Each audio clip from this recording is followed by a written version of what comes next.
Hello JEE aspirants, आज हम बात करने जा रहे हैं ट्रिग्नोमेट्रिक रेशियोज और आइडेंटिटीज की। यह चैप्टर मैथ्स की बैकबोन है। शायद ही कोई ऐसा चैप्टर आपको मिलेगा जहां इसका यूज ना होता हो।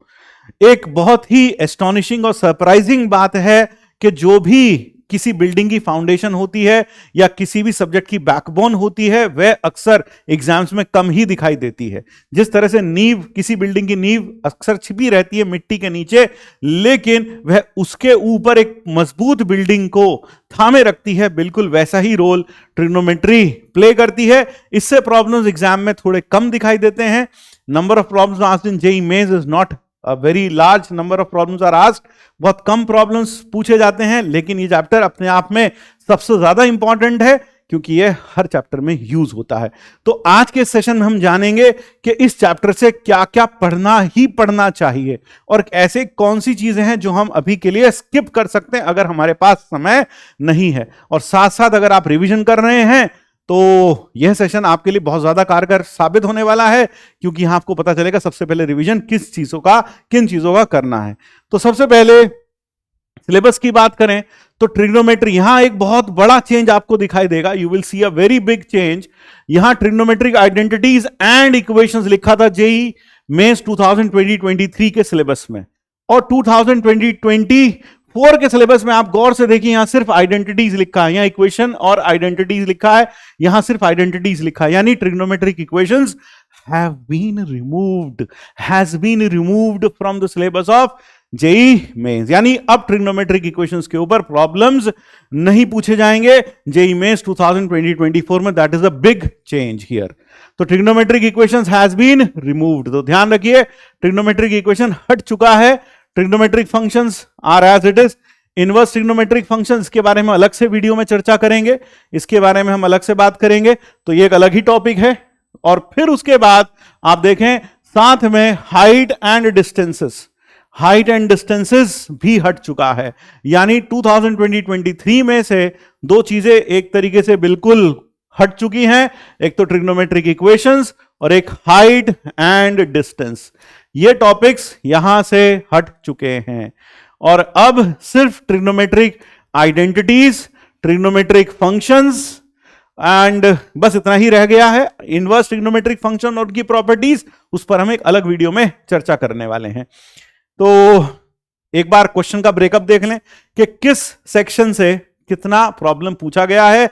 ये जितना भी आपको यहां पीछे डेटा दिखाई दे रहा है, that is based on 5 years, यानी 2019 से लेकर 2023 तक इस चैप्टर से कितने प्रॉब्लम्स आए, उनमें से कितना परसेंटेज एक पर्टिकुलर टॉपिक से आया, वह यहां बताया गया है।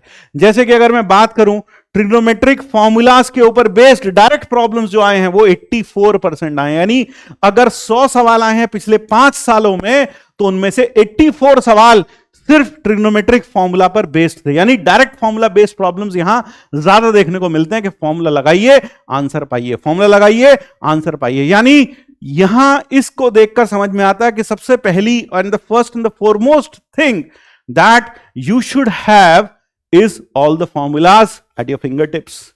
यानी सारे के सारे ट्रिग्नोमेट्री के फॉर्मूला आपको बहुत अच्छे से याद होने चाहिए। दूसरा, maximum minimum values of trigonometric functions, यह कंप्राइज करता है 10% of the total number of questions. यानी 100 में से 10 सवाल इससे भी आए हैं और लगभग 6 सवाल conditional identities, standard identities in a triangle, इससे आए हैं। यानी बहुत कम सवाल, 6 सवाल के करीब इससे आपको यहां देखने को मिलेंगे।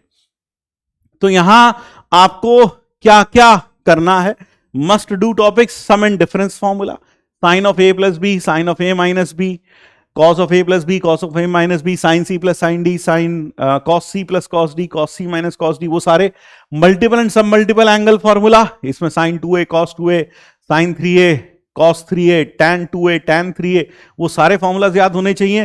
Product series of cosine, product series of cosine, अगर मैं आपको याद दिलाऊं प्रोडक्ट सीरीज ऑफ कोसाइन क्या था, it was this cos theta into cos 2 theta so on up to cos 2 to the power n-1 theta. इसका प्रोडक्ट का value क्या होता है, नीचे कमेंट बॉक्स में जरूर लिख के बताइएगा मुझको, इसका आंसर क्या होता है, इसकी वैल्यू क्या होती है, देखते हैं कितने लोगों को याद है। फिर इसी तरीके से sine theta, problem based on sine theta, sine 60 plus theta, एक तो ये sine theta, sine 60 plus theta, sine 60 minus theta, इसका जो प्रोडक्ट होता है, इसके ऊपर जो बेस्ड प्रॉब्लम्स होते हैं वह भी आपको यहां पर देखने को मिलेंगे। इसकी वैल्यू कितनी होती है ये आप फिर से मुझे नीचे कमेंट बॉक्स में लिखकर जरूर बताइएगा कि sine theta into sine 60 minus theta into sine 60 plus theta ये कितना होता है, और इसी तरह से cos theta cos 60 minus theta cos 60 plus theta यह प्रोडक्ट कितना होता है, इसका वैल्यू ये नीचे कमेंट बॉक्स में जरूर लिखिएगा और बताइएगा। फिर वैल्यू ऑफ साइन 18 कॉस 36 और साथ साथ कुछ इंपॉर्टेंट एंगल जैसे 15 डिग्री हो गया, 22.5 डिग्री हो गया, वो सब के ट्रिग्नोमेट्रिक रेशियोज की वैल्यू यह भी आपको याद रखनी है, क्योंकि इसके ऊपर भी आपको डायरेक्ट प्रॉब्लम्स देखने को मिलेंगे। लेकिन जैसा मैं बता चुका हूं ट्रिग्नोमेट्री से नंबर ऑफ प्रॉब्लम्स कम ही आते हैं। यह एक बेसिक चैप्टर है जो मैथ्स की फाउंडेशन है, और मैथ्स की फाउंडेशन बिल्डिंग के नीचे दबी रहती है, वो अक्सर दिखाई नहीं देती लेकिन मौजूद जरूर रहती है, यानी हर चैप्टर में इसका यूज कहीं ना कहीं आपको देखने को जरूर मिल जाएगा। फिर जो ये टॉपिक्स तो आप मतलब अफोर्ड ही नहीं कर सकते मिस करना, है ना, यू शुड स्टडी देम। इसके बिना हो मतलब वहां कोई प्रॉब्लम आए, पता चले ये फॉर्मूला डायरेक्ट लग रहा है, आपको ये फॉर्मूला ही नहीं याद है, तो आप वहां वो प्रॉब्लम ही नहीं कर पाओगे। तो ये कम से कम ये फॉर्मूला याद होने चाहिए, ताकि जैसे आप ऑब्जर्व करें कि हाँ यार ये इस फॉर्मूला के ऊपर बेस्ड प्रॉब्लम आया है, तो हम वह फॉर्मूला वहां यूज कर सकें। ठीक है, ये 60 डिग्री हैं सबके सब एंगल्स, तो ये याद रखें। फिर उसके बाद आता है कैन डू, यानी अगर आपके पास थोड़ा समय बचा है, if you have time, if you having some amount of time, कि आप सिर्फ इन टॉपिक्स के अलावा कुछ और भी कर सकते हैं, तो आपको करना चाहिए ट्रिग्नोमेट्रिक सीरीज, है ना, ट्रिग्नोमेट्रिक सीरीज के प्रॉब्लम्स करने चाहिए, maximum minimum value of trigonometric expression, graph of trigonometric functions, और साथ में कंडीशनल आइडेंटिटीज, साथ में कंडीशनल आइडेंटिटीज, यानी ये वो चैप्टर्स हैं जो आपको करने चाहिए। You should attempt these topics if you have an ample amount of time। लेकिन अगर आपने ये कर लिया तो ये मानकर चलिए आपने लगभग 100 में से 84% अपने आप को सिक्योर कर लिया, and there is a very less chance कि बचे हुए 16% में यहां से कहीं कुछ आ जाए। लेकिन अगर फिर भी आपके मन में थोड़ा सा भी डर हो तो फिर आप यह सेक्शन भी कंप्लीट कर लें, but if you have time only then. ठीक है, और जो आप स्किप कर सकते हैं वो ट्रिग्नोमेट्रिक इक्वेशंस और हाइट एंड डिस्टेंस वैसे भी हट चुका है, ये टॉपिक आप स्किप कर सकते हैं। आइए अब देखते हैं लेटेस्ट ट्रेंड्स को कि किस तरह के प्रॉब्लम्स आजकल जेईई मेंस में 2020-23 में या पास्ट ईयर्स में पूछे जा रहे हैं। तो problems based on cosine product, जैसा मैंने आपको बताया था, cos theta, cos 2 theta, cos 4 theta, cos 8 theta, cos 16 theta, angle double होता जा रहा है, तो ये प्रोडक्ट ऑफ कोसाइन सीरीज का सीधा सीधा रिजल्ट आप यहां यूज कर सकते हैं। और आपने मुझसे वादा किया है कि नीचे कमेंट बॉक्स में आप लिखकर बताएंगे कोसाइन सीरीज में जब एंगल डबल होते जाते हैं तो उस कोसाइन सीरीज के प्रोडक्ट का वैल्यू क्या होता है, यह आप मुझे नीचे कमेंट बॉक्स में बताएंगे। ठीक है ना, ये भी ऐसा ही प्रॉब्लम है, तो आप इन प्रॉब्लम्स को अटेम्प्ट जरूर करिएगा ताकि आप देख सकें कि कितना आप जेईई मेंस के प्रचलन के साथ, जेईई मेंस के ट्रेंड के साथ कदम से कदम मिलाकर चल रहे हैं। ठीक है ना, so these are the latest trends that has been observed in JEE mains over these years, खासकर 2023 में।